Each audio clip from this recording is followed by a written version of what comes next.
ইরানে যুক্তরাষ্ট্রের হামলা নিন্দা জানিয়েছেন ইরানের পররাষ্ট্রমন্ত্রী সাইয়েদ আব্বাস আরাকচি। তিনি হামলাকে গর্হিত বলে মন্তব্য করেছেন। আরাকচি বলেন, ইরান তার সার্বভৌমত্ব রক্ষার জন্য সব বিকল্প সংরক্ষণ করছে। সামাজিক যোগাযোগ মাধ্যম এক্সে এক পোস্টে তিনি লিখেছেন, এই ঘটনাগুলো ভয়াবহ এবং এর পরিণতি চিরস্থায়ী হবে। জাতিসংঘের প্রতিটি সদস্যকে এই অত্যন্ত বিপজ্জনক, আইনহীন এবং অপরাধমূলক আচরণের জন্য সতর্ক থাকতে হবে। জাতিসংঘের নিরাপত্তা পরিষদের সদস্য হিসেবে যুক্তরাষ্ট্র জাতিসংঘ সনদের গুরুতর লঙ্ঘন করেছে বলেও মন্তব্য করেছেন আরাকচি।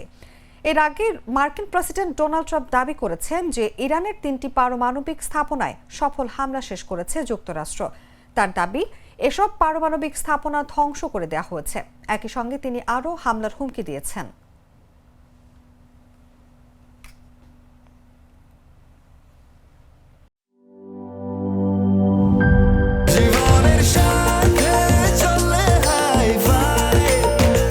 স্বাস্থ্যকর অল টাইম ফ্যামিলি কেক, সব সময় অল টাইম হেলদি লাইফ।